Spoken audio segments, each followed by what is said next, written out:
തണ്ണിമത്തൻ ജ്യൂസ് ഇട്ട് ഇവിടെ ഇരിക്കുകയാണ്. അത് ബാക്കിൽ നിന്ന് കാണിക്കാം, ഞാൻ വീഡിയോ എടുത്തിട്ടുണ്ട്. അപ്പോൾ എല്ലാവരും ഒരു സപ്പോർട്ട് ഉണ്ടാവുമെന്ന് വിചാരിക്കുന്നു. എല്ലാവരും ഒരു സപ്പോർട്ട് ചെയ്യണം. ഞാൻ 20-ാം തീയതി ഒരു ജോലിക്ക് കയറുവാണ്. അപ്പം നമ്മുടെ മുറ്റത്തല്ലേ, നമുക്കൊരു 10 രൂപ ഉണ്ടാക്കാം. അധ്വാനിക്കാണ്ട് നമുക്ക് ജീവിക്കാൻ പറ്റില്ല. അപ്പോൾ ഒരു സർവേക്ക് ഒരു മാസത്തേക്ക് മാറി നിന്നാണ് ചെയ്യാൻ പോണത്. അത് കഴിഞ്ഞിട്ട് എവിടെയെങ്കിലും സ്ഥിരമായിട്ട് കയറണം. പിന്നെ സർവേക്ക് കിട്ടിയാൽ നമുക്ക് പിന്നെ സർവേകൾ നമുക്ക് വിളിക്കും. പിന്നെ അതിൻ്റെ സർവേ നമുക്ക് വിളിക്കും.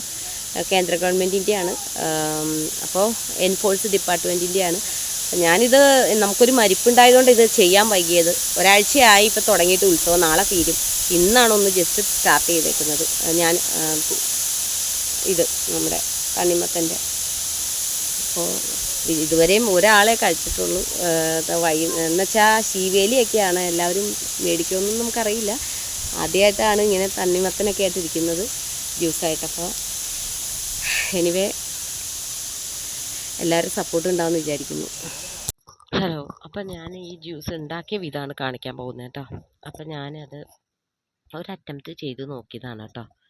നമുക്ക് 10 പൈസ ഉണ്ടാക്കാൻ പറ്റുമെന്ന് അറിയാനായിട്ടാണ് കേട്ടോ. സത്യം പറഞ്ഞാൽ എനിക്ക് പ്രൈവറ്റ് ഫേംസിലൊക്കെ ജോലിക്ക് പോകാൻ എന്തോ മനസ്സിനൊരു ഇഷ്ടമില്ല. എന്നാലും നമ്മുടെ ബുദ്ധിമുട്ടുകൊണ്ട് നമുക്ക് പോകേണ്ടി വന്നാൽ പോവാതിരിക്കാൻ പറ്റില്ല. ഗവൺമെൻറ് സർവീസിലേക്കും കയറാൻ പറ്റുന്നില്ല. അപ്പോൾ ഞാൻ എന്തെങ്കിലുമൊക്കെ ഇങ്ങനെ ജോബ്, എന്നാലും നമ്മൾ പോവാതിരിക്കാൻ പറ്റില്ല, പോകണം. അപ്പോൾ നമ്മുടെ തൊട്ട് മുൻവശത്തുള്ള അമ്പലത്തിൽ ഉത്സവം വന്നപ്പോൾ അപ്പുറത്തുള്ള ചേച്ചിയൊക്കെ, എൻ്റെ ഫ്രണ്ട്സും അപ്പുറത്തുള്ള വീട്ടിലെ ചേച്ചിയൊക്കെ എന്നെ സപ്പോർട്ട് ചെയ്തു. ഞാനിങ്ങനെ ഒരു ഊഹം പറഞ്ഞു, തണ്ണിമത്തൻ ജ്യൂസ് ഉണ്ടാക്കിയൊന്ന് ഇരുന്നാൽ വിറ്റ് പോകുമോ, കുറച്ച് പൈസ ഉണ്ടാക്കാൻ പറ്റുമോ, നമ്മൾ മാന്യമായൊരു തൊഴിലാണല്ലോ ചെയ്യുന്നത്, അതുകൊണ്ടൊരു മോശമൊന്നുമില്ല. പക്ഷെ എനിക്ക് ഈ പറയുന്ന പോലെ കുറേ പേര് ഉണ്ടല്ലോ, പുറത്ത് ജോലിക്ക് പോകാനൊക്കെ മടിയായതുകൊണ്ട് ഈ ലൊട്ടിലൊടുക്ക് പണിയും കാണിച്ചുകൊണ്ടിരിക്കുകയെന്ന് കളിയാക്കുന്നവരുണ്ട്. പക്ഷെ ഞാൻ സ്ഥിരമായിട്ട് ഇത് തന്നെ ചെയ്യുന്നതല്ല. എന്നാൽ ഇതിൽ നിന്ന് വരുമാനം കിട്ടി ഇത് ചെയ്യാതിരിക്കുകയില്ല. പക്ഷേ എനിക്കൊരു സപ്പോർട്ടിനൊന്നും അങ്ങനെ ആരുമില്ല.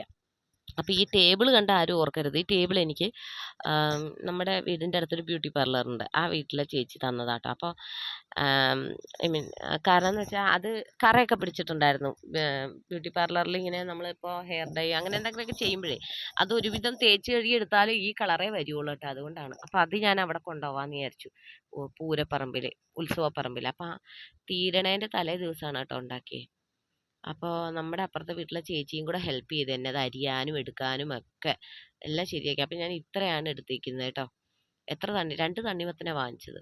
അപ്പോൾ അതേ അതിൻ്റെ സാധനങ്ങളൊക്കെ ഇങ്ങനെ ഓരോന്നും ഇവിടെ വെച്ചേക്കാണ് കേട്ടോ. അപ്പോൾ എനിക്ക് ഒരു 10-300 രൂപ എക്സ്ട്രാ ലാഭം കിട്ടിയുള്ളൂ കേട്ടോ. കാരണം ബാക്കി വന്നായിരുന്നു, അതുകൊണ്ടൊക്കെയാണ്. അപ്പോൾ ഗ്ലാസ്സുകൾ കഴുകാനും സ്പൂണൊക്കെ പ്ലാസ്റ്റിക്കിൻ്റെ വാങ്ങിച്ചു. ഞാൻ ആദ്യമായിട്ടൊരു ഇങ്ങനെ ഒരു കച്ചവടം. ഇതിന് മുന്നേ ഞാൻ ചീര വിറ്റിട്ടുണ്ട് കേട്ടോ. അപ്പോൾ എല്ലാവരും പറയും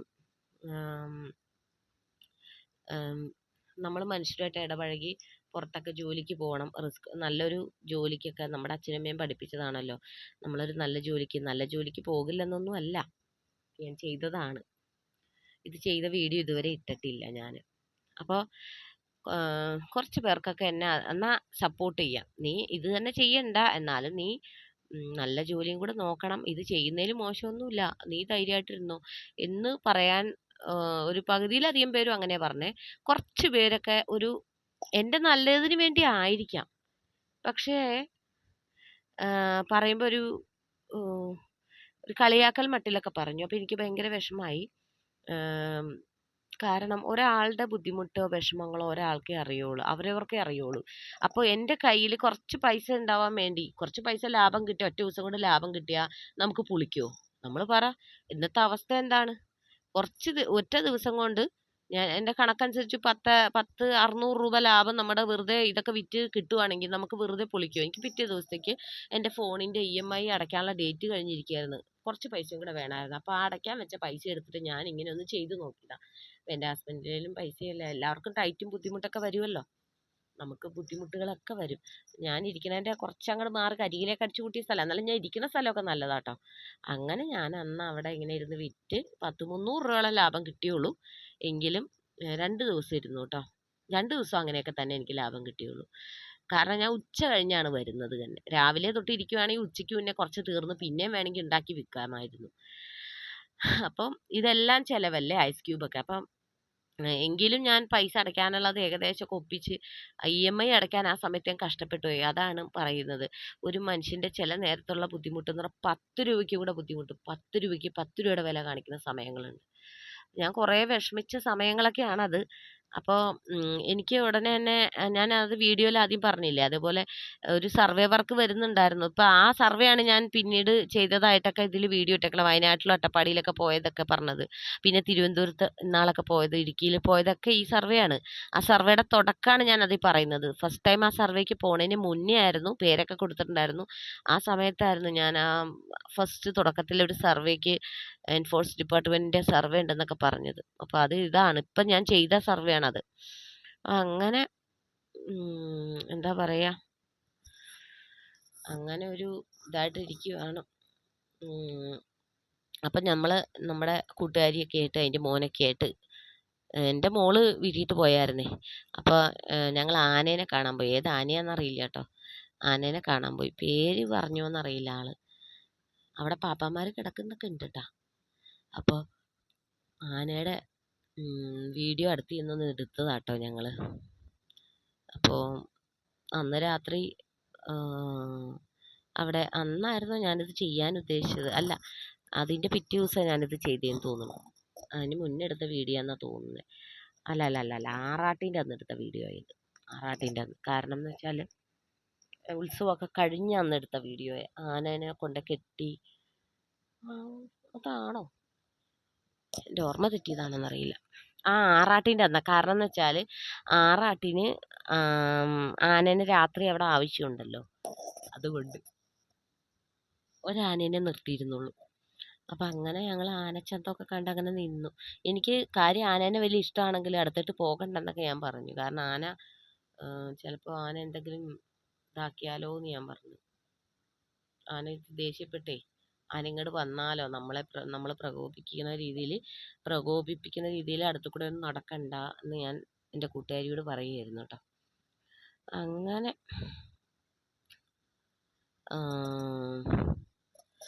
എന്താ പറയുക,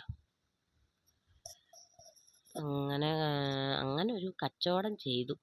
കച്ചവടം നമ്മുടെ അമ്പലത്തിൽ, നമ്മുടെ തൊട്ട് മുന്നേ ഉള്ള ഒരു അമ്പലമാട്ടോ. അപ്പം പല രീതിയിൽ ഒരു ജീവിതത്തിൽ ഒരു മനുഷ്യന് പല രീതിയിലൂടെയും പല പല അവസരങ്ങളിലൂടെയും അവസ്ഥകളിലൂടെയും കടന്നു പോകേണ്ടതായിട്ടുണ്ട് കേട്ടോ. ഈ പ്രസ്തുത വീഡിയോ ഞാൻ ഇട്ടിട്ടുണ്ടായിരുന്നു കേട്ടോ. അതിന് അത്യാവശ്യം വ്യൂ കിട്ടിയിട്ടുണ്ടായി. 38K അങ്ങോട്ട് കിട്ടിയിട്ടുണ്ടായിരുന്നു കേട്ടോ ഈ വീഡിയോയ്ക്ക്. അതിൽ വേറൊരു വോയിസ് ഓവർ കൊടുത്തിട്ട് ഇട്ടിട്ടുണ്ടായിരുന്നു. വേറൊരു വോയിസിന് ഇതായിട്ട് ഇട്ടിട്ടുണ്ടായിരുന്നു. ഡബ് സ്മാഷ് പോലെ ഒരാൾ പറയുന്നത് ആനേനെ കല്യാണം വിളിക്കണില്ലേ, ആ ഒരു ഇത്. ഈ വീഡിയോ പിന്നീടാട്ടോ വരുന്നത്. വേണ്ട, ഓക്കെ, ഇത് ഇപ്പോഴാണ് കയറി വന്നെ, ഇനി മാറ്റുന്നില്ല. അപ്പം ഞാൻ ഇത് ആദ്യം ഇട്ടതായിരുന്നു. ഇത് എന്ത് ഇപ്പോഴും വന്നതെന്ന് അറിയില്ല. അപ്പം ഞാൻ പിറ്റേ ദിവസം അന്ന് തന്നെ ഇരിക്കുന്ന അല്ല ആനേനെയൊക്കെ കാണാൻ പോയ അന്ന് തന്നെ ഒരു 4 മണിയോട് കൂടി വന്ന് ഇവിടെ ഇരിക്കുക കേട്ടോ. ആറാട്ടിൻ്റെ അന്നും ഈ കച്ചവടം ചെയ്തുകൊണ്ട് വന്നിരിക്കുകയാണ്. അപ്പം ആന അതിൽ കൂടി പോകുന്നുണ്ടേ.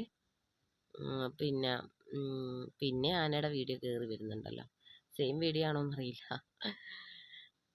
അയ്യോ, ആനച്ചന്തം അങ്ങനെ. അപ്പം ഞാൻ പറയണ ഒരു മനുഷ്യൻ്റെ അവസ്ഥ എന്ന് പറയുന്നത് പല പല അവസ്ഥകളിലൂടെ പോകും എല്ലാവരും, അല്ലേ? നമ്മൾ 10 പേരുടെ നിന്നും നമ്മൾ വെറുതെ നിന്ന് ഇരന്ന് 10 രൂപ മേടിക്കണതിനും എന്തോരം എത്രത്തോളം ഒരു ഇതുണ്ട്. നമ്മൾ എന്തെങ്കിലുമൊക്കെ ചെയ്ത് 10 രൂപ ഉണ്ടാക്കുക എന്നുള്ള. എനിക്ക് ആ ഇനീഷ്യേറ്റീവ് എടുത്തത് അന്നത്തെ പൈസയുടെ ബുദ്ധിമുട്ട് കൊണ്ട് മാത്രമല്ല, അതൊന്ന് ചെയ്യാൻ താല്പര്യപ്പെട്ടാണ്. എനിക്കതൊന്ന് ആ ഒരു എന്താ പറയുക, ആ ഒരു കച്ചവടം ഒന്ന് ചെയ്തു നോക്കണം. നമുക്കൊരു ചമ്മൽ മാറി കിട്ടിയാൽ നമുക്ക് എങ്ങനെയെങ്കിലും വേനൽക്കാലത്ത് ഒരു ചെറിയ കട പോലെ ഇട്ടിട്ടാണെങ്കിലും അവിടെ ഇരുന്ന് ഇതൊക്കെ ചെയ്യാം, ഈ കച്ചവടമൊക്കെ ചെയ്യാം എന്നൊരു മനസ്സിലൊരു ഇതുണ്ടായിരുന്നു. പിന്നെ അന്ന് ആറാട്ടിൻ്റെ അന്ന് രാത്രിയിലുള്ള വീഡിയോ ആണ് കേട്ടോ ഇത്.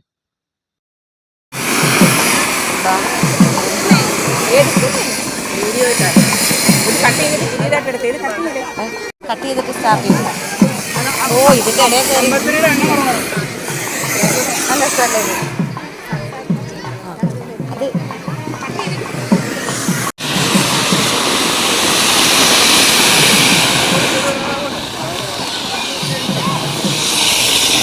അടിപൊളി.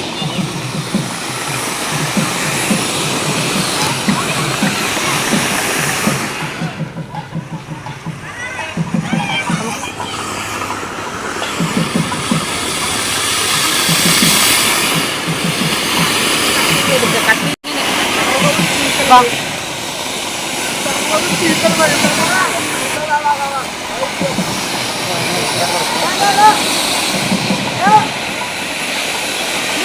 തീർന്നോ?